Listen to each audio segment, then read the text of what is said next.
Hello বন্ধুরা, তো তোমাদের সাথে আজকে শেয়ার করতে যাচ্ছি শ্রাবণ মাসের দ্বিতীয় সোমবারে আমি কিভাবে পুজো করেছিলাম আর সেদিনটা আমি কি করলাম না করলাম সবটাই তোমাদের সাথে আজকে ব্লগে শেয়ার করছি। অবশ্যই শেয়ার করতে একটু দেরি হয়ে গেল, শ্রাবণ মাসে কিন্তু আমি তৃতীয় সোমবারে পুজোও করে নিয়েছি, সেই ব্লগটাও তোমাদের সাথে অবশ্যই শেয়ার করব। তবে আজকে যেটা শেয়ার করছি সেটা কিন্তু হচ্ছে দ্বিতীয় সোমবারের পুজোটা।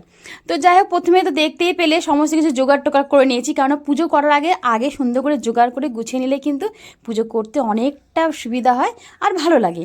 আর আমি কিন্তু এই বছর রূপোর পায়েল নিয়েছি, কেননা আমি শুনেছি যে শ্রাবণ মাসে রূপো কেনাটা খুব শুভ।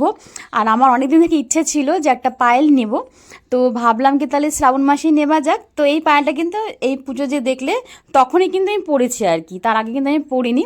যেহেতু ঠাকুরের কাছে একটুখানি চড়িয়ে, যেহেতু একদম নতুন ওটা, তার জন্য কিন্তু আমি চুড়ি থেকে আরম্ভ করে পায়েলটা সমস্ত কিছু আমি আগে রেখেছি, তারপরে ঠাকুরের নাম করে ঠাকুরকে চড়িয়ে তারপরে কিন্তু আমি পরেছি এটা। তো সুন্দর করে সেজে গুজে আর শাড়ি পরেছি, শাড়িটা মায়ের শাড়ি পরেছি। এর আগেও কিন্তু আমি গ্রিন শাড়ি পরে পুজো করেছিলাম। ভালো লাগে একটা, যেহেতু শ্রাবণ মাস মানে হচ্ছে কিন্তু সবুজের মাস আর কি, মানে সবুজটা একটু বেশি আর কি ভালো লাগে পরলে পরে। তার জন্য চেষ্টা করলাম যে মানে পুজো যখন দিচ্ছি তখন সবুজের মধ্যে কিছু পরি। তো মাথায় এই শাড়িটা এলো, এই শাড়িটা একটু অতটা সবুজ না হলেও, ডিপ সবুজ না হলেও হালকা সবুজের মধ্যে কিন্তু পরেছি। তো যাই হোক, অনেকে তো অনেকভাবে তোমরা পুজো করে থাকো, অবশ্য অনেক নিয়ম জানো, অনেক মন্ত্র জানো, কিন্তু আমি কিন্তু সেভাবে অত নিয়ম টিয়ম তো অত জানি না। আমি যেটুকু জানি আর আমার মনে হয় আমার ভোলে বাবা কিন্তু তাতেই কিন্তু সন্তুষ্ট হয়ে থাকে। তো এখানে দেখো, আমি প্রত্যেক বছরই কিন্তু যখন পুজো দিই আর কি, মানে শ্রাবণ মাসে হোক বা শিবরাত্রির সময় হোক, আমি কিন্তু সবসময় এই যে সাবুদানার যে নৈবেদ্য সেটা কিন্তু বরাবর মানে ঠাকুরের প্রসাদ হিসাবে রাখি।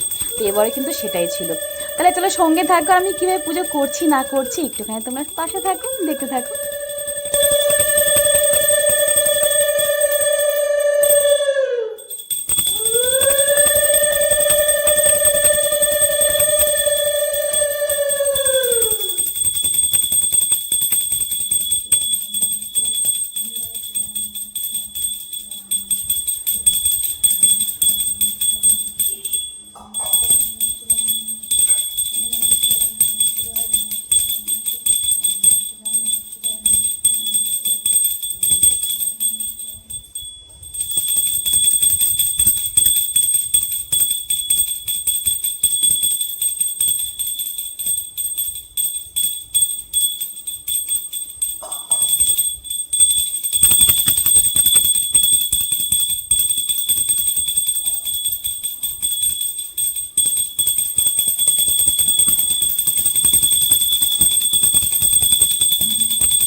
তো আমার কিন্তু পুজো একদম কমপ্লিট হয়ে গেছে।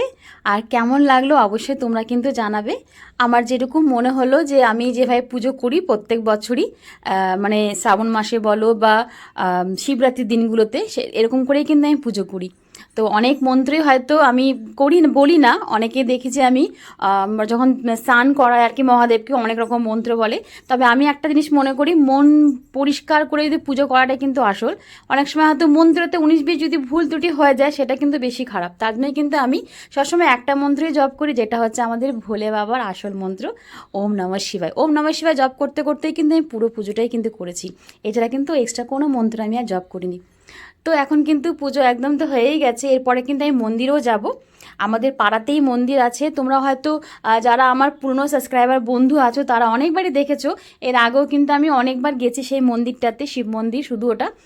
দিদির সাথেও গেছিলাম, তারপরে মায়ের সাথেও গেছিলাম একবার।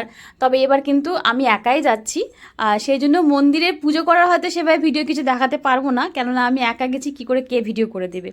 তো যাই হোক, ভিডিও করার থেকেও যাই মন্দিরে গেছি, পুজো করেছি, এটাই তো আসল কথা।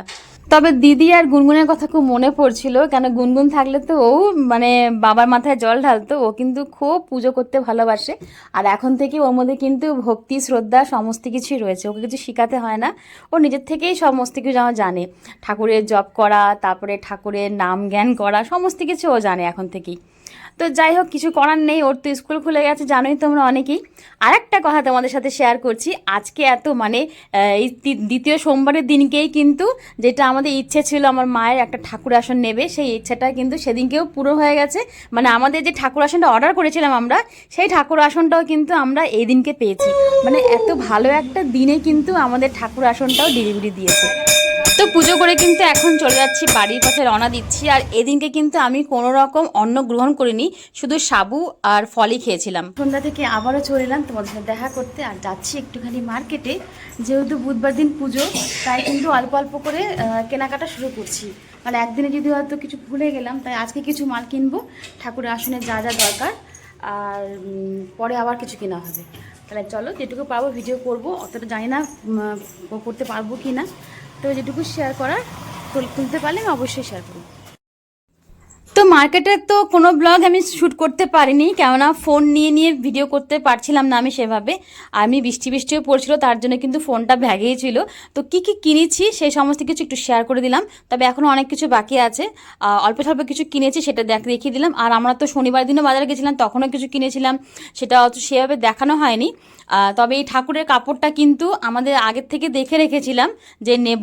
আর আমাদের যে সাইজটা অর্ডার করেছিলাম ঠাকুরের আসনের, তার সাথে কিন্তু একটু বড় ঠাকুরের বেছানোর যে আসনটা সেটা প্রয়োজন, তার জন্য অনেক ঘুরে ঘুরে আমরা ফাইনালি এটা পেয়েছি। আর ঠাকুরের যে গামছাগুলো হয়, সেই গামছার পরিবর্তে আমরা এরকম টাওয়েলগুলো নিয়েছি, যাতে এটা কিন্তু মুছতেও সুবিধা হয় ঠাকুরকে। আর খুব ভালো, এটা কিন্তু সফট, গামছার তুলনায় আমার মনে হয় এই ছোটো ছোটো টাওয়েলগুলোই বেশ ভালো, একদম সফট হয় এগুলো। আর এই হাঁড়িটা তো আমরা, এই ডেস্কিটা আমরা আগেই কিনেছিলাম, এটাতে মায়ের ইচ্ছে ছিল যে একটা পিতলের মানে পাত্র কেনা হবে, তার মধ্যেই মানে নারায়ণের যে সিংনি যে প্রসাদটা আমরা দিই সেটা দেওয়া হবে। তো যাই হোক, সেই ইচ্ছাটাও অল্প অল্প করে যেগুলো যেগুলো ইচ্ছা ছিল আর কি, টুকটাক টুকটাক কিন্তু ইচ্ছে মোটামুটি চেষ্টা করেছি পুরো করার।